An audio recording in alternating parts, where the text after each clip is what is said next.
Hello friends, हमारे YouTube channel में आपका स्वागत है। दोस्तों, आज से हम कक्षा 10 साइंस के लिए अपने यूट्यूब चैनल के माध्यम से आपको कुछ तथ्य देते रहेंगे और उम्मीद है कि आप इससे निश्चित रूप से लाभ उठाएंगे। यदि आप इसके पहले भी हमारे वीडियो क्लिप को, हमारे यूट्यूब चैनल को देख रहे हैं तो निश्चित रूप से आप समझ रहे होंगे कि हमारा तथ्य आपके लिए लाभकारी होता है। अगर आप पहली बार देख रहे हैं तो प्लीज़ हमारे YouTube चैनल को सब्सक्राइब कर लीजिएगा ताकि हमारा हौसला अफजाई होता रहे और हम आपको साइंस से संबंधित विभिन्न तथ्यों को देते रहें। तो आज साइंस कक्षा 10 में हम पहला चैप्टर लेकर के आए हैं जिसको कहते हैं प्रकाश और प्रकाश का परावर्तन। तो प्रकाश और प्रकाश के परावर्तन में पहले हम प्रकाश को देखेंगे कि प्रकाश होता क्या है। तो दैनिक जीवन में आप यदि किसी वस्तु को देखना होता है तो उसके लिए आप उम्मीद करते हैं कि वो वस्तु प्रकाश में हो, उजाले में हो, तभी आप देख पाते हैं। यदि वो वस्तु अंधेरे में होती है या उस वस्तु पर कोई प्रकाश नहीं पड़ता है तो आप उस वस्तु को नहीं देख पाते हैं। यानी किसी वस्तु को देखने के लिए हमको प्रकाश की आवश्यकता होती है। तो साधारण सी भाषा में अगर कोई पूछ दे आपसे कि प्रकाश क्या होता है तो आप साधारण सी भाषा में जवाब दे दीजिए कि प्रकाश वह है जो हमें किसी वस्तु को देखने में सहयोग प्रदान करती है। तो पहली छोटी सी परिभाषा क्या बन के आएगी कि प्रकाश वह है जो किसी वस्तु को देखने में हमें सहयोग प्रदान करती है। ये छोटी सी एक परिभाषा बन के आएगी कि प्रकाश वह है जो किसी वस्तु को देखने में हमें सहयोग प्रदान करती है। दूसरी परिभाषा जो बन के आएगी वो ये होगी कि प्रकाश हमारी दृष्टि क्षमता को संवेदित करती है। यानी देखने की जो हमारी क्षमता है उसे क्या करती है, प्रकाश जागृत कर देती है, संवेदित कर देती है। अगर प्रकाश न हो तो हमारी दृष्टि क्षमता सोई हुई रहेगी, सुषुप्तावस्था में रहेगी और हम किसी वस्तु को देखने में सक्षम नहीं होंगे। तो दूसरी परिभाषा छोटी सी क्या बन के आएगी कि प्रकाश वह है जो हमारी दृष्टि क्षमता को जागृत कर देती है, जगा देती है। तो क्या लिखेंगे कि प्रकाश वह है जो हमारी दृष्टि क्षमता को जागृत कर देती है, जागृत कर देने का मतलब जगा देना। तो प्रकाश वह है जो हमारी दृष्टि क्षमता को जागृत कर देती है।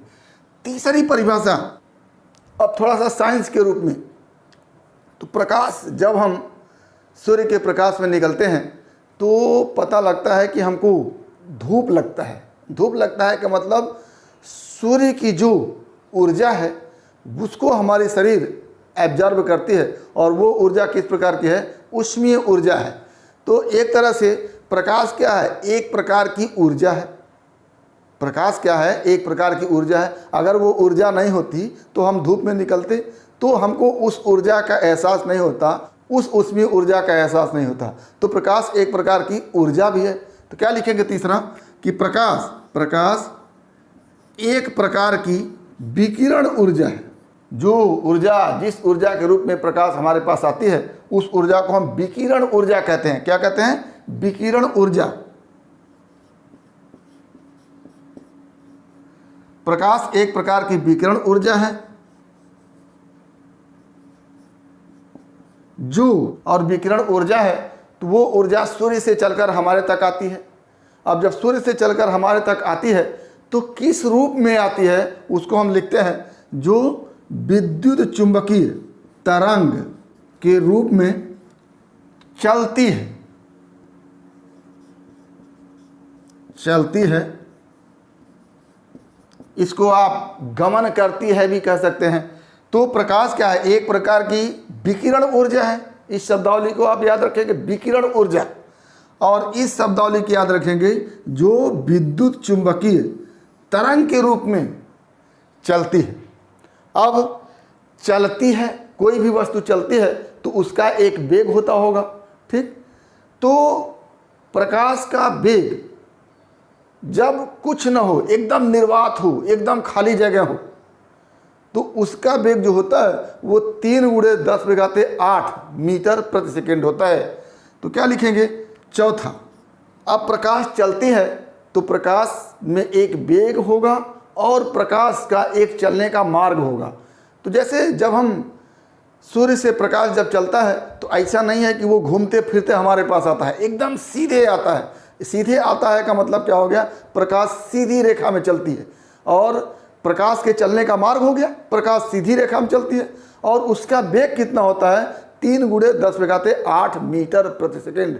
कहाँ, निर्वात में। तो क्या लिखेंगे कि प्रकाश सीधी रेखा में, निर्वात में 3 × 10⁸ मीटर प्रति सेकेंड। ये मीटर पर सेकेंड, 60 में इसको लिखते हैं मीटर पर सेकेंड के वेग से चलती है। तो निर्वात का मतलब होता है जैसे जल हो तो जल एक माध्यम हो गया, जल में भी प्रकाश चलती है। वायु है, वायु भी एक माध्यम हो गया, वायु में भी प्रकाश चलती है। लेकिन अगर जल न हो, वायु न हो, या कोई ऐसी चीज़ न हो प्रकाश के मार्ग में, प्रकाश जहाँ से चलती है वहाँ कोई भी चीज़ न हो, तो उसको हम कहते हैं निर्वात है। तो प्रकाश का निर्वात में वेग जो होता है वो 3 × 10⁸ मीटर प्रति सेकेंड होता है। और निर्वात की जगह अगर कुछ हो, जैसे वायु हो, जल हो, कांच हो, इन सब में प्रकाश चल सकती है। जैसे प्रकाश चल रही हो, उसके रास्ते में एक कांच हम ला दिए तो कांच को पार करके प्रकाश चली जाती है। प्रकाश चल रही है, उसके रास्ते में जल हो तो जल में से भी प्रकाश पार कर जाती है। तो जल है, वायु है, कांच है, ये सब क्या है, माध्यम है।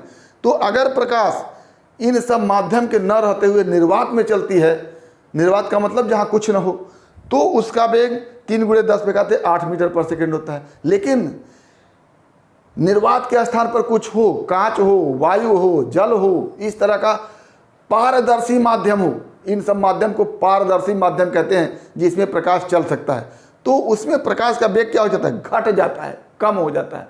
यानी क्या लिखेंगे कि 5वां, प्रकाश निर्वात के स्थान पर माध्यम में चले तो उसका वेग कम हो जाता है।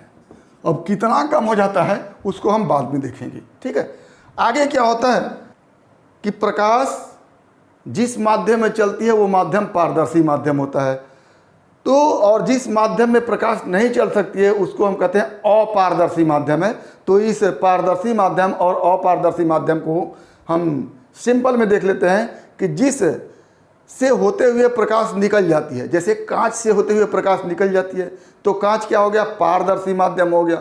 और लकड़ी हो, लकड़ी प्रकाश आ रही हो, उसके रास्ते में एक लकड़ी लगा देते हैं तो लकड़ी से प्रकाश आगे नहीं बढ़ पाती है, तो लकड़ी क्या हो गया, अपारदर्शी हो गया। तो माध्यम को अगर हम देखें तो ये एक तरह से 3 प्रकार का हो जाता है।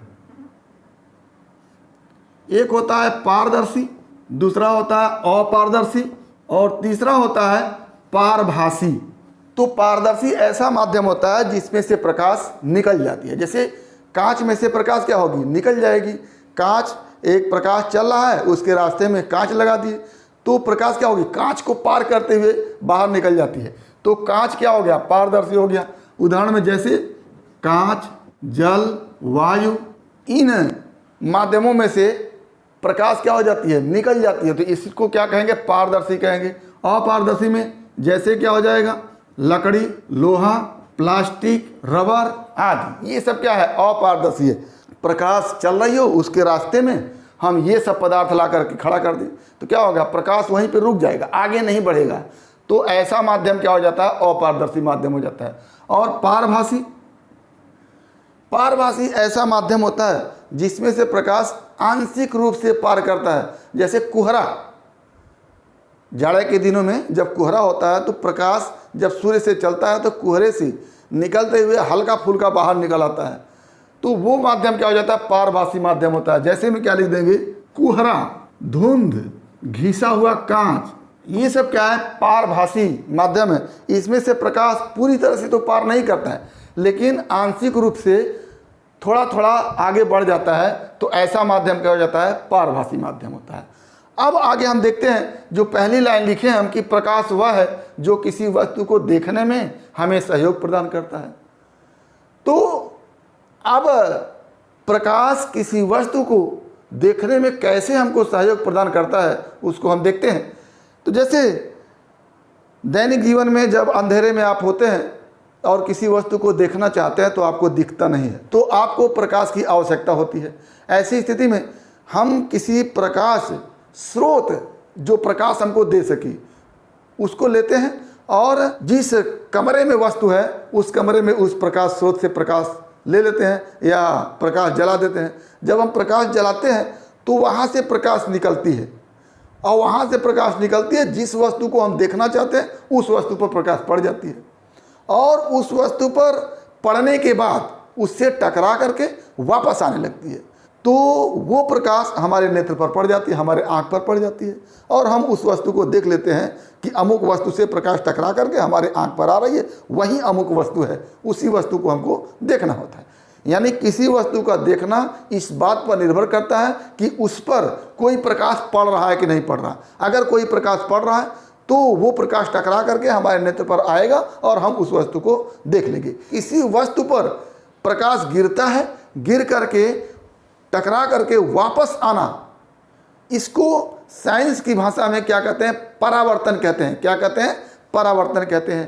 तो अगर किसी वस्तु पर प्रकाश गिरे और वहाँ से टकरा करके वापस न आवे, या कह ले कि उस वस्तु से प्रकाश का परावर्तन न हो, तो हमारे नेत्र पर नहीं पड़ेगा और हम वस्तु को नहीं देख पाएंगे। तो कुल मिलाकर के किसी वस्तु को देखना इस बात पर निर्भर करता है कि उस वस्तु पर प्रकाश पड़ रहा है कि नहीं। अगर पड़ रहा है तो उसका परावर्तन हो रहा है कि नहीं। अगर उसका परावर्तन होता है तो वस्तु हमको दिख जाती है और परावर्तन यदि नहीं होता है तो वस्तु हमको नहीं दिखती है। तो वस्तु का दिखना दो बातों से संभव हो पाता है। पहला ये कि उस वस्तु पर प्रकाश पड़े और दूसरा ये कि उस वस्तु से टकरा करके प्रकाश हमारे नेत्र पर आवे। तो यहीं से एक तथ्य आपके सामने आता है कि प्रकाश में कोई वस्तु क्यों हमको दिख जाती है। तो क्या हुआ कि प्रकाश के कारण कोई वस्तु कैसे दिख जाती है। तो क्या हो गया, कैसे दिख जाती है का मतलब यह हुआ कि वस्तु पर जब प्रकाश पड़ता है तो वह वस्तु से टकराकर हमारे नेत्र तक आ जाता है। क्या कि वस्तु पर जब प्रकाश पड़ता है, या इसको लिखते हैं कि वस्तु से जब प्रकाश टकराता है या वस्तु के पृष्ठ पर, वस्तु के सतह पर जब प्रकाश गिरता है, क्या पड़ता है, तो वस्तु से टकराने के पश्चात वापस लौटता है, वापस आता है, वापस लौटकर हमारे नेत्र पर पड़ता है और नेत्र की दृष्टि क्षमता जागृत हो जाती है और हम वस्तु को देख लेते हैं। प्रकाश का वस्तु से टकराकर वापस आना परावर्तन कहलाता है। यानी किसी वस्तु पर प्रकाश पड़ता है, उससे टकरा करके वापस लौट आता है और वापस लौटकर हमारे नेत्र पर पड़ जाता है और नेत्र की दृष्टि क्षमता क्या हो जाती है, जाग जाती है। दृष्टि क्षमता क्या होती है, जागृत हो जाती है और हम उस वस्तु को क्या करते हैं, देख लेते हैं। और प्रकाश का किसी वस्तु से टकराकर वापस आना क्या कहलाता है, परावर्तन कहलाता है। तो इसी परावर्तन के कारण कोई वस्तु हमको दिख जाती है। प्रकाश उस वस्तु पर पड़े, टकरा करके वापस न आवे, यानी परावर्तन न हो, तो ऐसी स्थिति में वो वस्तु हमको नहीं दिखती है। तो ये जो घटना है, प्रकाश का किसी वस्तु से टकराकर वापस आना, यानी परावर्तन ही क्या है, किसी वस्तु को दिखने का कारण होता है। अगर परावर्तन हो रहा है तो वस्तु दिखेगी और अगर परावर्तन नहीं हो रहा है तो वस्तु नहीं दिखती है। अब दूसरा क्वेश्चन बनता है कि अच्छा, किसी वस्तु पर प्रकाश पड़ता है तो वस्तु हमको दिख जाती है क्योंकि वस्तु के सतह से प्रकाश टकरा करके वापस आ जाता है, यानी प्रकाश का परावर्तन हो जाता है। लेकिन दूसरा क्वेश्चन यहाँ उठता है कि आखिर वस्तुएं अलग अलग रंग की क्यों दिखती हैं। ठीक, तो क्या हो गया, दूसरा क्वेश्चन बना कि वस्तुएं अलग अलग रंग की क्यों दिखती हैं। इसका जवाब आपके पास होना चाहिए। जैसे एक वस्तु है, उस पर प्रकाश पड़ा और वो प्रकाश श्वेत प्रकाश होता है। जैसे सूर्य से जो प्रकाश चलती है तो वो हमको दिखती नहीं है, सूर्य से जो प्रकाश चलती है वो हमको नहीं दिखती है। लेकिन अगर किसी वस्तु पर वो प्रकाश पड़ जाती है तो वस्तुएं हमको दिखने लगती है। यानी एक लाइन और आप इसको याद रखेंगे कि प्रकाश स्वयं तो नहीं दिखता है, लेकिन वस्तुओं को देखने में हमारा सहयोग करता है। तो इस लाइन को हम मिस कर गए कि प्रकाश स्वयं तो नहीं दिखता है, लेकिन वस्तुओं को देखने में हमारा सहयोग प्रदान करता है। तो क्या हो गया कि जब सूर्य से या किसी प्रकाश स्रोत से प्रकाश चलता है तो उस प्रकाश का रंग क्या होता है? श्वेत होता है। क्या होता है? श्वेत होता है। तो सामान्य प्रकाश का रंग श्वेत होता है। और इस श्वेत प्रकाश में 7 रंगों का मिक्सचर होता है। 7 रंग मिले हुए होते हैं, जिसको हम एक शब्द से लिखते हैं। इस श्वेत प्रकाश में 7 रंग होते हैं, जिसको हम एक शब्द से लिखते हैं, वो होता है विबग्योर। विबग्योर। ये श्वेत प्रकाश 7 रंगों के मिलने से बनता है। वो 7 रंगों को हम एक साथ लिखते हैं, जिससे एक शब्द बनता है विबग्योर। अब विबग्योर में क्या होता है? ये होता है हमारा बैगनी। क्या होता है? बैगनी, जिसको हम वायलेट कहते हैं। एक होता है इंडिगो, और एक होता है ब्लू, नीला। एक होता है ग्रीन, हरा। एक होता है पीला, और ये होता है नारंगी, और अंत में ये होता है रेड, लाल। तो इन 7 रंगों से ये श्वेत प्रकाश बना होता है। इस श्वेत प्रकाश में 7 रंग होते हैं। अब हर वस्तु की एक खासियत होती है कि वो सभी रंगों को एब्जॉर्ब कर लेता है। क्या करता है? सभी रंगों को सोख लेता है, अवशोषित कर लेता है। केवल एक रंग को वापस करता है। यानी जब किसी वस्तु पर श्वेत प्रकाश पड़ता है तो वो सभी रंगों को अवशोषित कर लेता है, एक रंग जो है वापस आता है। और जो रंग टकराने के पश्चात वापस आकर के हमारे नेत्र पर पड़ता है, वही रंग हमको क्या होता है? दिखाई देता है। यानी उस वस्तु का वही रंग हो जाता है। जैसे लाल रंग का एक बॉल है, और इस प्रकाश स्रोत से ये श्वेत प्रकाश चल रहा है, और श्वेत प्रकाश में लाल रंग के साथ साथ 7 रंग हैं। अब जब 7 रंग हैं तो ये 7 रंग ऐसे आ रहे हैं यहाँ पर, लेकिन इसमें क्या गुण होता है कि ये लाल रंग के अतिरिक्त सभी रंगों को अपने अंदर अवशोषित कर लेता है, अपने अंदर सोख लेता है। किस रंग को वापस करता है? लाल रंग को वापस करता है। तो ये देखिए, लाल रंग क्या हो रही है? परावर्तित हो रही है। यानी लाल रंग यहाँ से टकराने के पश्चात वापस हो रही है, और ये हमारे नेत्र पर पड़ रही है। और जब हमारे नेत्र पर जिस रंग का प्रकाश पड़ेगा, वस्तु उसी रंग की दिखेगी। तो हमारे नेत्र पर लाल रंग का प्रकाश पड़ता है और वस्तु लाल दिख जाती है। दूसरा, अगर कोई वस्तु हरे रंग की है, उस पर भी हम श्वेत प्रकाश डाल देते हैं, तो क्या करेगी वो कि सभी रंगों को अवशोषित कर लेगी। किसको किसको? बैगनी को अवशोषित कर ली, इंडिगो को अवशोषित कर ली, ब्लू को अवशोषित कर ली। ग्रीन को नहीं अवशोषित करेगी, क्योंकि वो हरे रंग की वस्तु है, तो हरे रंग को वो वापस करेगी। तो हरे रंग को वापस करेगी, पीले को अवशोषित कर लेगी, नारंगी को अवशोषित कर ली, और लाल को अवशोषित कर लेगी। तो इन 6 रंगों को क्या की? अवशोषित कर ली। बचा क्या? ग्रीन। ग्रीन को वो वापस करती है। हमारे नेत्र पर हरा रंग वापस आता है, और हमारा नेत्र हरे रंग का वस्तु देखता है। तो कुल मिलाकर के हर वस्तु किसी एक रंग को परावर्तित करती है, और सभी रंगों को क्या करती है? अवशोषित कर लेती है। इसलिए वो वस्तु उसी रंग की दिखती है जिस रंग को वो क्या करती है? परावर्तित करती है। या जो रंग उस वस्तु से टकरा करके वापस हमारे नेत्र पर आता है, वो रंग दिख जाता है, और सारे रंग जो अवशोषित हो जाते हैं वो नहीं दिख पाते हैं। तो हर वस्तु में एक गुण होता है जो किसी एक खास रंग के प्रकाश को वापस भेजती है हमारे नेत्र पर, और वस्तु उसी रंग की दिख जाती है। अब इसी से क्वेश्चन बनता है बड़ा बढ़िया। जो वस्तु जिस रंग के प्रकाश को परावर्तित करती है वह वस्तु उसी रंग की दिखती है।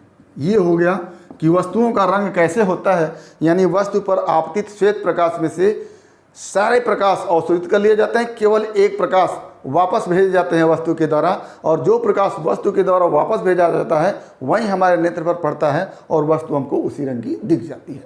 अच्छा, आगे मान लेते हैं कि किसी वस्तु पर श्वेत प्रकाश न भेजा जाए, यानी श्वेत प्रकाश में जो 7 रंग हैं वो 7 रंग एक साथ न भेजा जाए, कोई एक रंग भेजा जाए, तो क्या होगा? जैसे ये वस्तु लाल है, ये वस्तु लाल है तो इसका मतलब कि इस वस्तु पर जब श्वेत प्रकाश पड़ेगा तो ये लाल रंग को वापस करेगी और सबको अवशोषित कर लेगी। अब इस पर हम लाल रंग के प्रकाश को नहीं भेजते हैं, हरे रंग के प्रकाश को भेजते हैं। हरे रंग का प्रकाश, हरे रंग का प्रकाश, यानी ये टार्च जो है, ये प्रकाश स्रोत जो है, इससे हरे रंग का प्रकाश इस लाल रंग की वस्तु पर पड़ता है। और इस वस्तु में क्या गुण है कि ये सभी रंगों के प्रकाश को एब्जॉर्ब करती है, अवशोषित करती है, केवल लाल रंग को वापस करती है। तो इसमें तो लाल रंग है ही नहीं। इस वस्तु पर जो प्रकाश पड़ रहा है उसमें लाल रंग नहीं है, तो वस्तु लाल रंग को परावर्तित ही नहीं कर पाएगी, क्योंकि इस पर लाल रंग पड़ ही नहीं रहा। तो लाल रंग को जब परावर्तित नहीं कर पाएगी तो सारे के सारे हरे रंग का जो प्रकाश है, लाल रंग के अलावा सभी प्रकाश को ये क्या करती है, एब्जॉर्ब करती है। तो इस पर हरे रंग का प्रकाश पड़ रहा है तो हरे रंग को क्या करेगी, अवशोषित कर लेगी। तो क्या हो गया, अवशोषित कर ली, अवशोषित हरा प्रकाश। तो हरे रंग का जो प्रकाश इस पर पड़ रहा है उसको ये अवशोषित कर ली, और लाल रंग को जिसको वो परावर्तित कर सकती थी वो इसमें है ही नहीं, इस रंग में। तो ऐसी स्थिति में कोई भी रंग यहाँ से परावर्तित नहीं होगा, और जब कोई भी रंग परावर्तित नहीं होगा तो हमारे नेत्र पर कोई रंग नहीं पड़ेगा और हमारा नेत्र यहाँ पर रखी वस्तु को नहीं देख सकेगा, या कह लें कि ये वस्तु हमको काली दिखेगी। क्यों काली दिखेगी, क्योंकि जहाँ से कोई प्रकाश हमारे नेत्र पर नहीं जाता है वहाँ का रंग हमको ब्लैक दिखता है, अंधेरा दिखता है।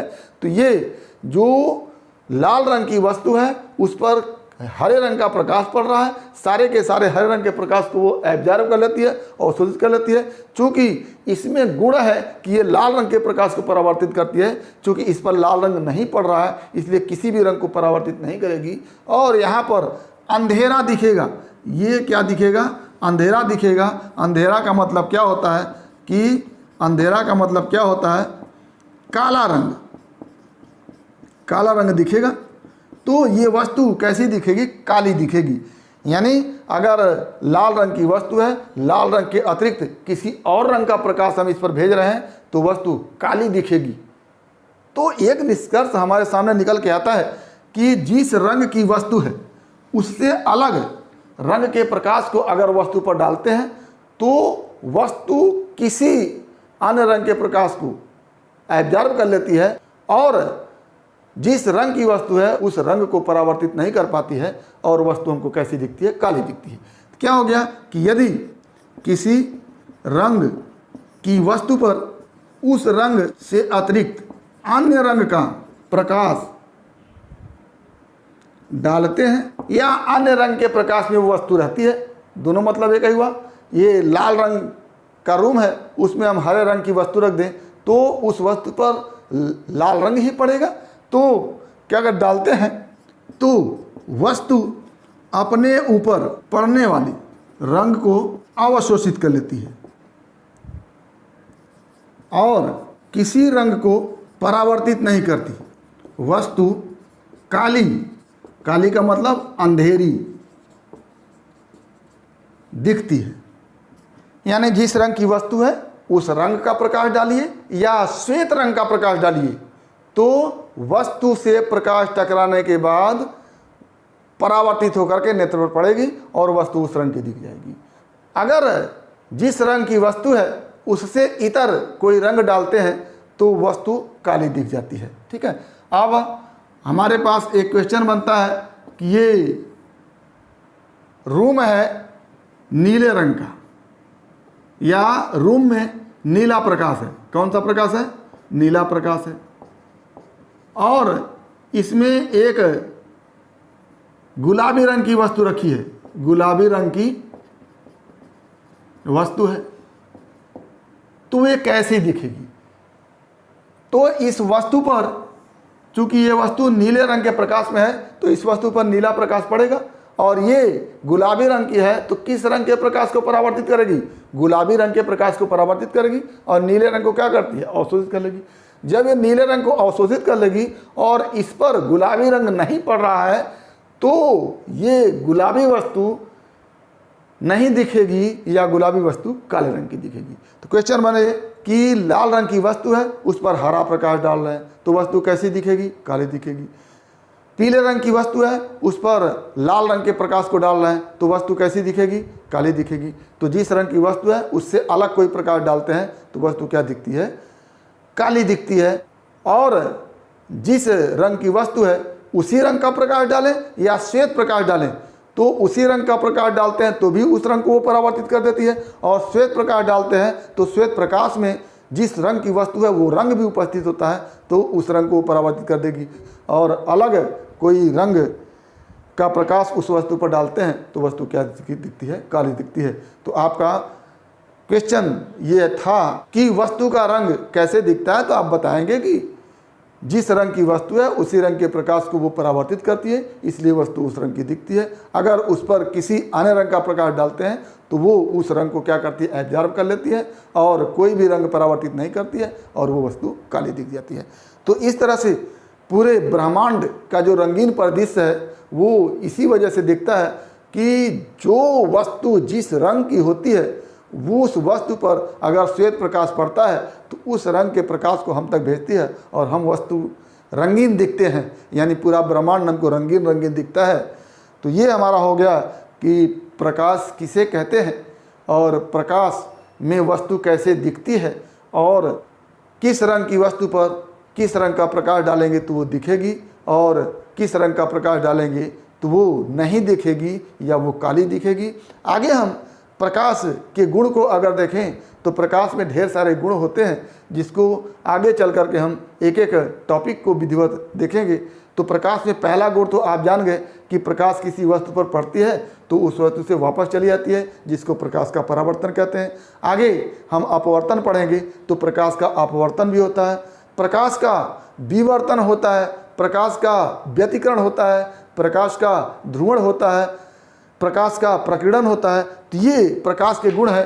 तो प्रकाश का गुण सभी किताबों में मिलता है, उसको आप नोट कर लेंगे। और इसको हम बता रहे हैं कि प्रकाश विद्युत चुंबकीय तरंग है। प्रकाश क्या है? विद्युत चुंबकीय तरंग है। दूसरा क्या है? प्रकाश विकिरण ऊर्जा है। तीसरा क्या है? प्रकाश निर्वात में सीधी रेखा में 3 × 10⁸ मीटर प्रति सेकंड के वेग से चलती है।